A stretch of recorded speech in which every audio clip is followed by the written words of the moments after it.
It's time now for the political analysis of Fromm and Fuller. Al Fromm, former political advisor to President Bill Clinton, and Craig Fuller, former political advisor to both Presidents Ronald Reagan and George H.W. Bush. Good morning, all.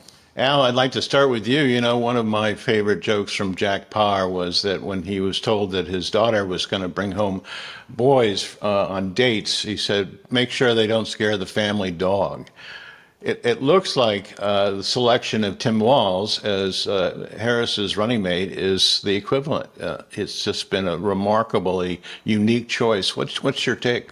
Well, first of all, as you know, predicted that Josh Shapiro would be the vice presidential pick, and I think Craig said the same thing, which shows that I guess we're part of the over the hill gang, like Jack Parr. But look, this seems like Tim Walz seems like a fine choice. I think he doesn't seem to doesn't get anybody upset. He seems like a very nice guy. Uh, he's had experience both in Congress and as governor, ran and won in a very conservative district that Democrats hadn't held for a long time. So while the progressives may like him, he's not obviously that threatening, or he could have never gotten elected to that seat. I think the most important thing, though, to be honest with you, is he's probably a do no harm guy, and vice presidential nominees generally don't make a big difference, and I don't think this one will either. The thing that strikes me, though, is that the really important story in the last week is this major shift in where the race seems to be going. We are clearly back to where we were before the debate. The race is still tight. Either candidate could still win. But with a new candidate, excuse me, Democrats clearly have the momentum that Craig always talks about.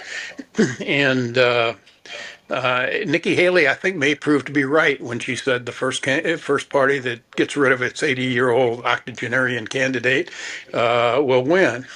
I just want to point out a couple things that happened in the last couple of days because they're really significant in the race. This morning, the Cook Report moved Arizona, Nevada, and Georgia back to toss-up states from leaning Republican. They had changed them after the debate to lean Republican.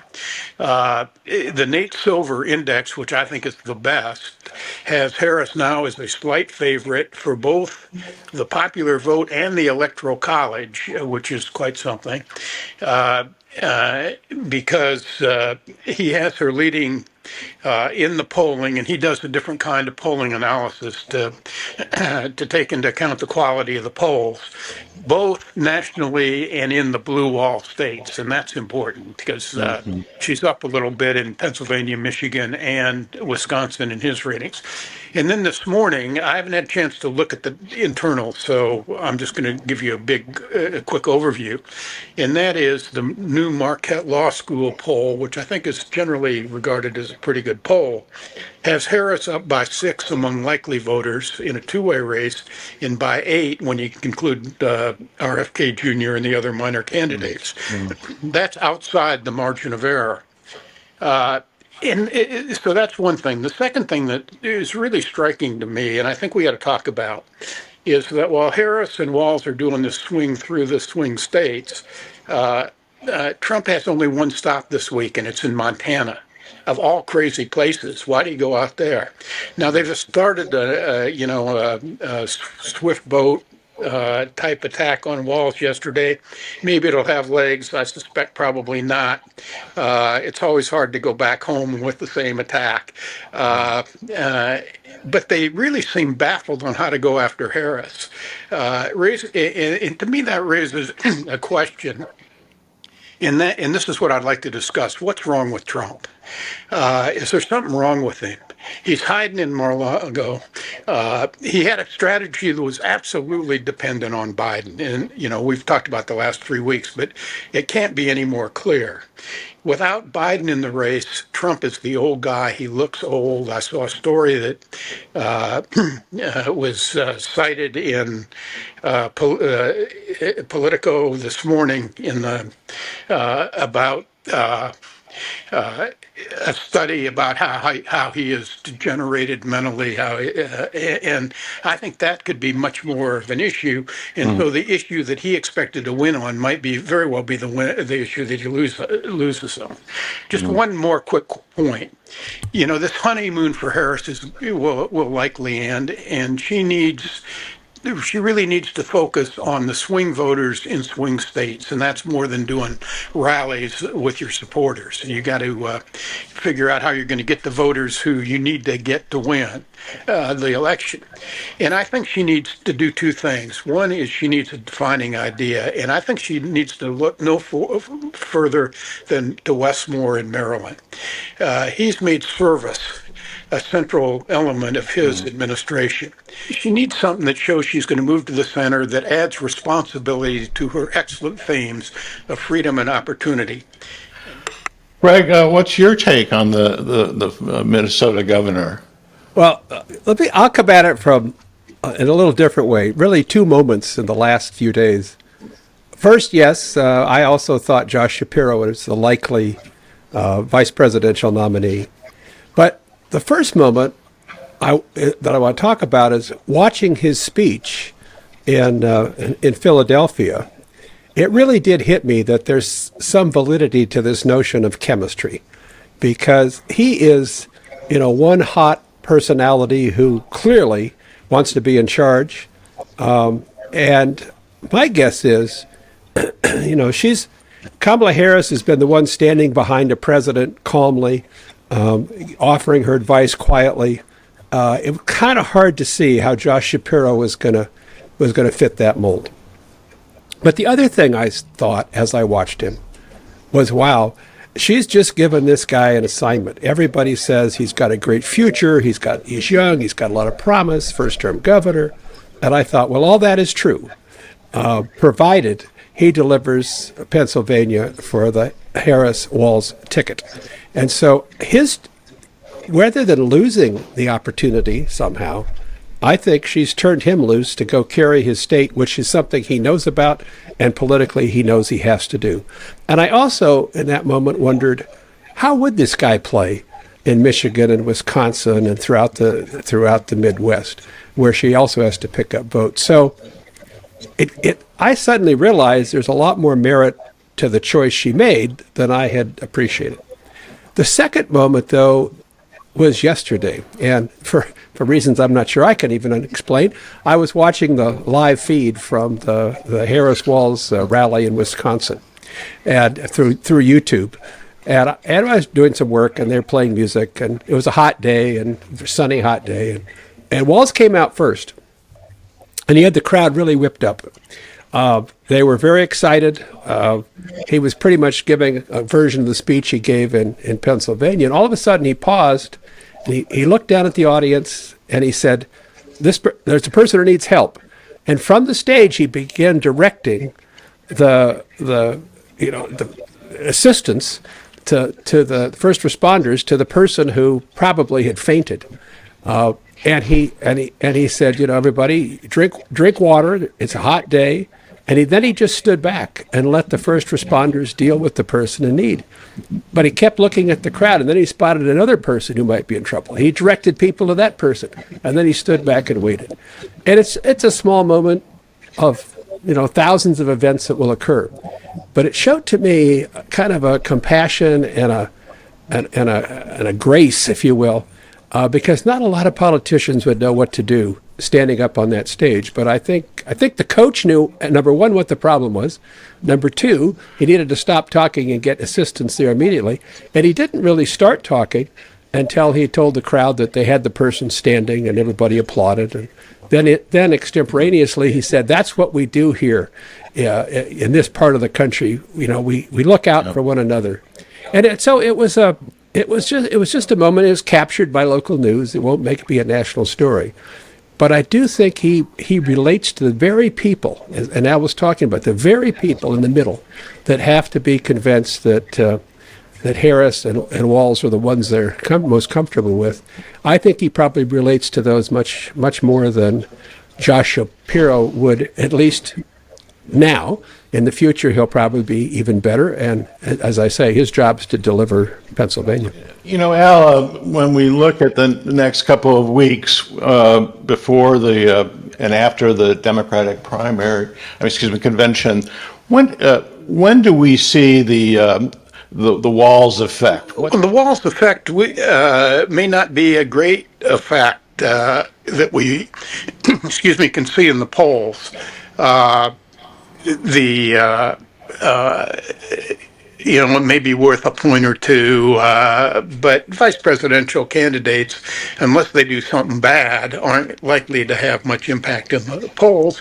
And, it's pretty clear that the momentum in the polls is all on Harris's side. So the question is whether, as long as Walz doesn't get in the way of that momentum, he's doing a service. How you use him, you sit him in those states. I mean, I would guess you, particularly in Wisconsin,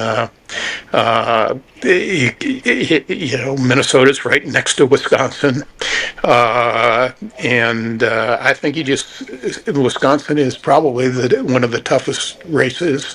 It's a very white state. It's not a lot of non-college white voters in that state, and I think you'll be hearing a lot about Coach in Wisconsin, but also in Michigan and Pennsylvania. But what Craig said about Josh Shapiro is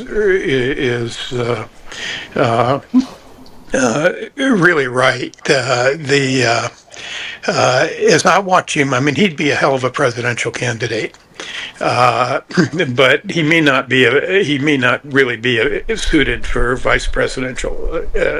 for being a vice presidential candidate. And Harris, is the thing that I've been really pleasantly surprised, is how good a candidate she seems to be.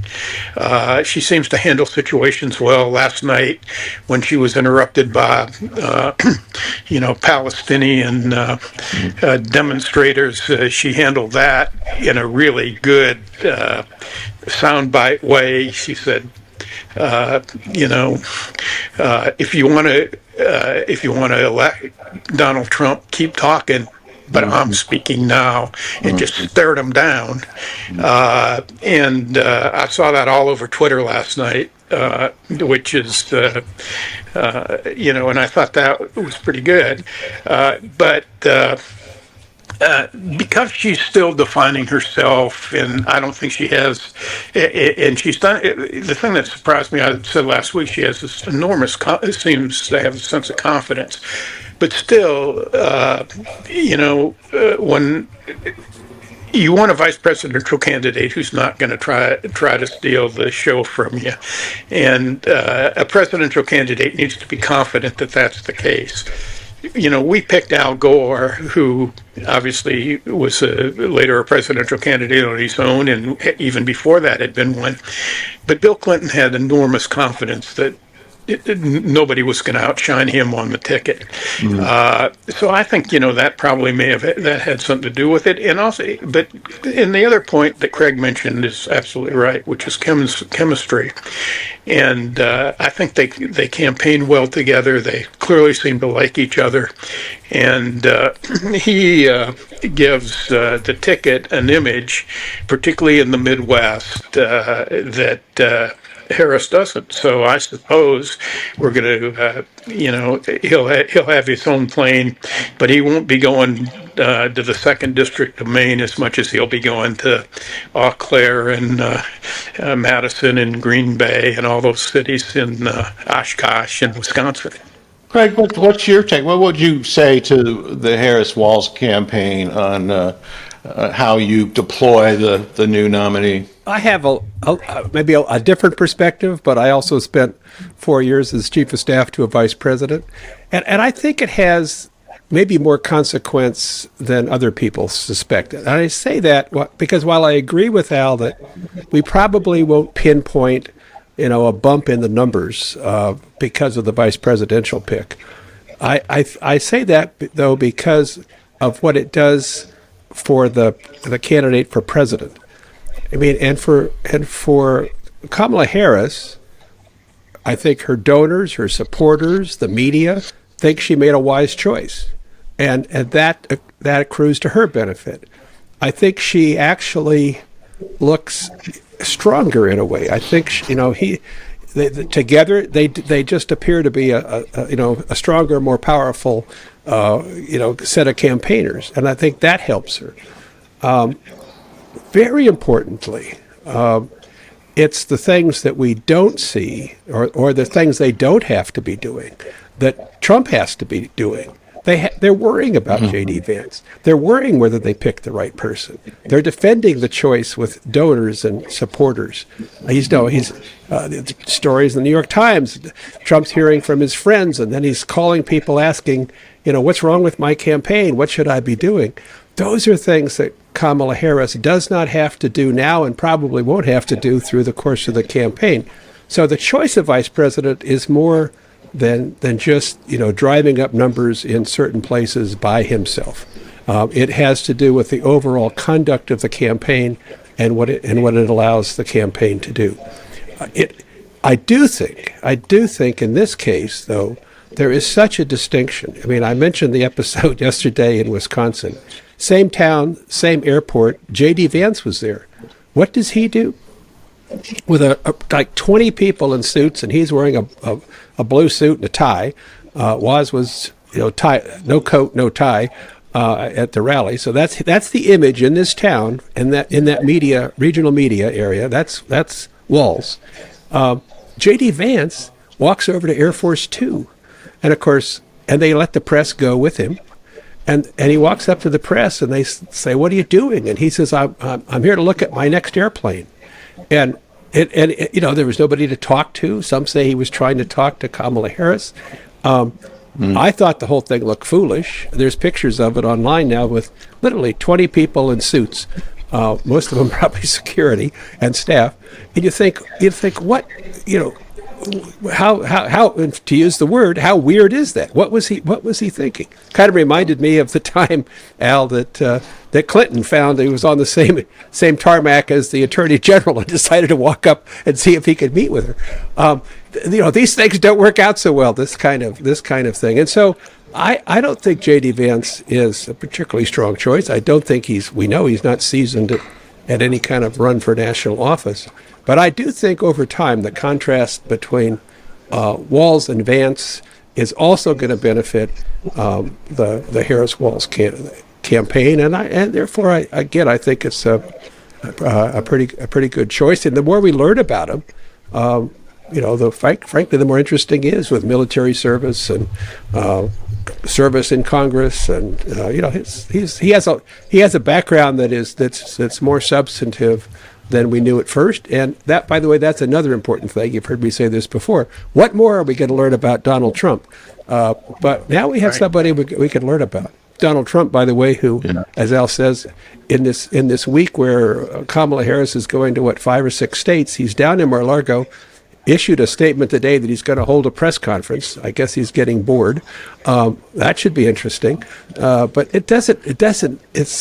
I'll stop. But it doesn't bear the markings of a really great campaign when Trump just sort of sits in one place in isolation and doesn't push back at all. So anyway, I think we'll learn more. But as we said, this is a week that Kamala Harris is going to own, and then she's going to go to the convention. So I think more to come in terms of what Harris-Walz. I just want to follow up for 1 second on what Craig just said about Trump. Trump is throughout his whole career, he's made it, excuse me, a big deal about things like crowds. He ran against Biden as running out of his basement, and Biden was the old feeble guy. All those three things are reversed now. I mean, Harris is getting these enormous crowds, and J.D. Vance is there with 20 people. When they both had the rallies in Georgia last week, Harris had them, coming out of the rafters, and Trump had empty seats. This isn't even a basement strategy. He's hiding. He's not doing anything except staying up late at night and getting on Truth Social the last thing he did 2 nights ago is absolutely unhinged, lunatic. He talks about the coup that Biden's going to stage at the convention because he wants to get the nomination back. He's so dependent on Biden. It's incredible. And every time he expresses himself on that, at least to me, he reinforces the point that he's the old declining guy in the race. Yeah. Well, we do have to leave it there. Al Fromm, Craig Fuller, thank you so much indeed. We will see you next week.